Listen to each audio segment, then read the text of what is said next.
list of 40 people. What I didn't tell her was that I had prepared a second list with all the people she would cross out. The co-workers who knew the truth about Mark, former business partner, he owed money to, and Don Carlos. Predictably, she returned the list with half the names crossed out. These people are not appropriate for a family celebration, she wrote. Perfect. That same afternoon, Mark called me directly for the first time. Hey, can we talk like men? His voice tried to sound cordial, but I detected nervousness course. Look, now that I'm the girl's father, I'd like to access their educational accounts. My lawyer says that as their legal guardian, I have the right to manage the trust fund. Your mother left them. There it was. The real reason for all this trust fund. I feigned confusion. Mark, I don't know what you're talking about. Come on, man. My wife told me there was money set aside for their education. Trust your mother established for the girls that I never had access to those funds. My mother handled everything, and then Roberto, the family lawyer.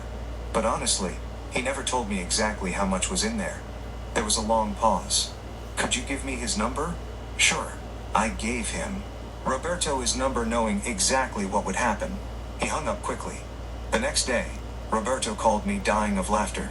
Son, your ex-wife's husband just called me demanding access to the trust. When I explained that it no longer has valid beneficiaries because of the adoption, he went crazy. What exactly did you tell him? The truth that the money automatically reverted to you when they legally renounced being your daughters? He was silent for about 5 minutes and then started screaming that it was impossible. That afternoon, my phone exploded. My ex-wife called me furious. You're a damn thief, she screamed as soon as I answered. Excuse me, you stole my daughter's money. That trust fund was for them. They were your daughters. They're not my daughters anymore. Remember? You said so yourself in court. Perfectly what I mean. I know exactly what you mean. You had my daughters adopted to steal their money. And now you're furious because the plan backfired. The line went silent for a few seconds. I don't know what you're talking about, she said, her voice trying to sound innocent. Please. Mark didn't just happen to call asking about the girls' educational accounts. This was all a plan from the beginning. She hung up without responding. 2 days later, I received a visit that confirmed how far they were willing to go. A social worker knocked on my door, accompanied by a police officer. Sir, we've received a formal complaint of child abuse and financial neglect. The social worker said, may we come in? My heart raced, but I let them in. My house was impeccable, my documents organized. I had been expecting something like this.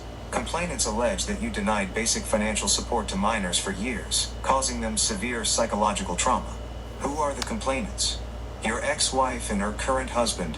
They also have signed statements from the minors. There it was. They had convinced my own daughters to formally accuse me of abuse. May I see the statements?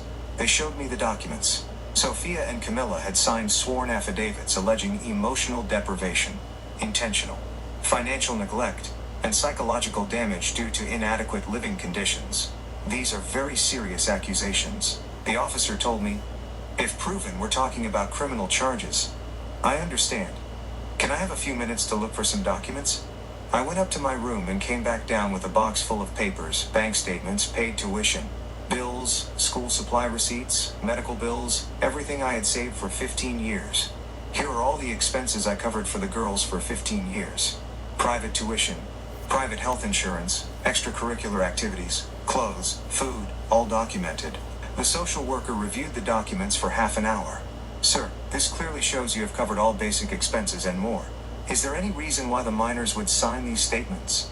Because their adoptive parents convinced them they needed access to a family trust. They can no longer touch.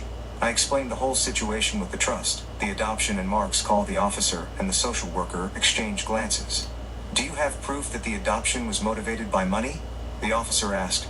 Does a recording work? I took out my phone. I had recorded the entire conversation with Mark about the trust fund. I played the recording where Mark admitted.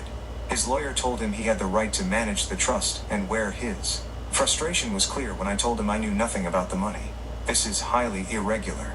The social worker said we will need to investigate these accusations further. From this perspective, it seems someone is using the system for financial pressure. They left after 2 hours, but not before the officer told me something that chilled my blood. If these accusations proceed, they will try to request a restraining order and an asset freeze. Have your papers in order. That night couldn't sleep. Not only had they tried to rob me, They had turned my own daughters into weapons to potentially send me to jail.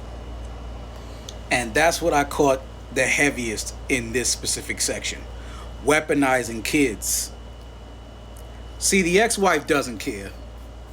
She doesn't. She don't care about them kids no more than she cares about her ex-husband. And that scammer of a husband she does have is scamming everybody involved. And it's easy to see it. Easy to see it. So my whole thing is,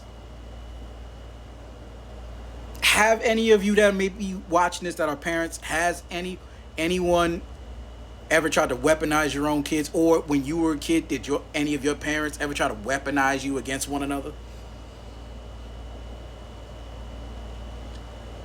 I'm thinking back to it now. I don't remember a time that happened. So I think I've been amongst the more blessed ones. But tell me what you think.